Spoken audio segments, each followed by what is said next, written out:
Estamos de volta com o Unisul TV Esporte. A gente fala sobre Campeonato Paulista, assunto que a gente estava discutindo aqui no intervalo. Um dado importante, e o Corinthians venceu o São Paulo no Clássico e segue na briga por uma das vagas no G4. São Paulo perdendo mais um Clássico no Campeonato Paulista. Vamos aos jogos desse fim de semana. Os grandes aí no sábado. Palmeiras agora matematicamente eliminado. Acabou o Campeonato Paulista para o Palmeiras. A tristeza do Rony, do Rafael, lá para toda a turma. Palmeiras 1, Mirassol 1.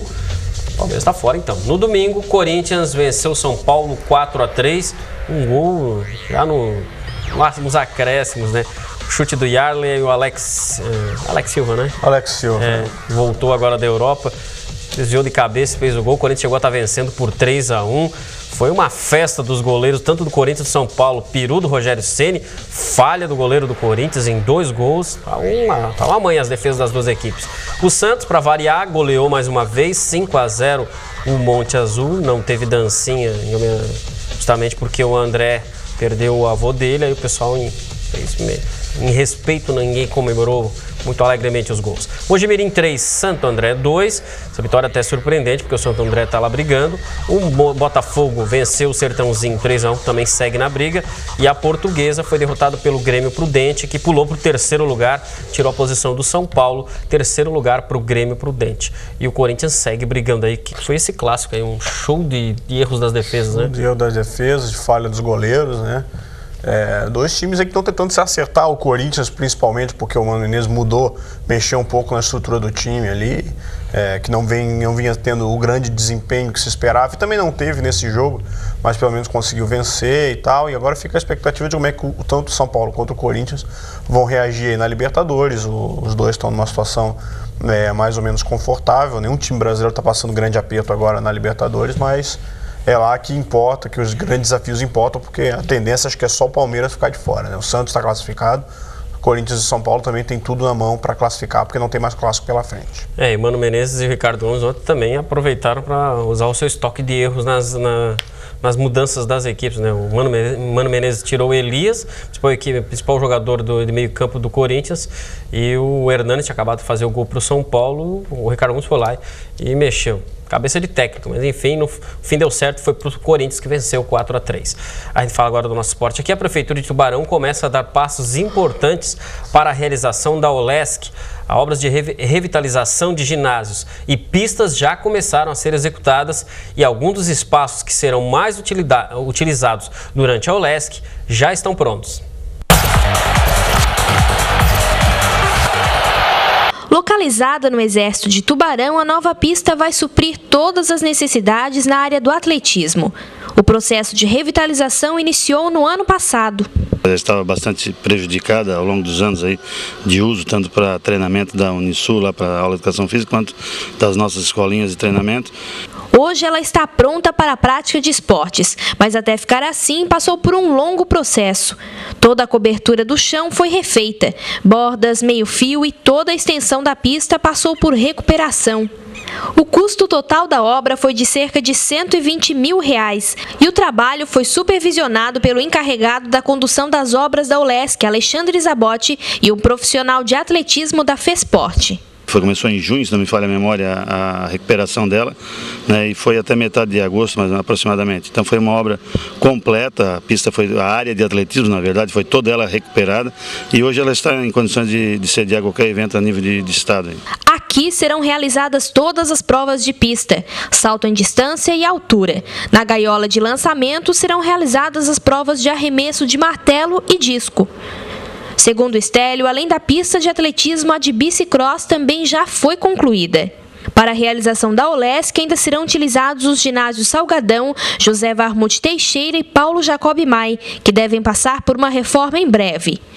O ginásio Otto Ferchuti, que foi parcialmente destruído por uma forte chuva há quase 2 anos, não está nos planos da OLESC e a Prefeitura ainda não estabeleceu um prazo para o destino do local. Bem, a OLESC acontece no mês de outubro, né, então tu tens um prazo bastante grande para tocar as obras e fazer todo o processo de recuperação de ginásio de esportes. Na verdade, do município nós devemos utilizar apenas o Paulo Jacob Mai, o Salgadão, no caso, para o handebol, e o ginásio o Varmute Teixeira, né, para talvez a modalidade de tênis de mesa. A OLESC acontece em outubro e, segundo Estélio, vai dar tempo para deixar tudo pronto até lá. É uma condição tranquila e o prefeito está empenhado nesse processo dessas obras dos ginásios e eu tenho certeza que vai estar em condições do município de sediar esse evento. 2 pontos para destacar aí nessa matéria aí sobre a OLESC, que vai acontecer ainda no segundo semestre desse ano.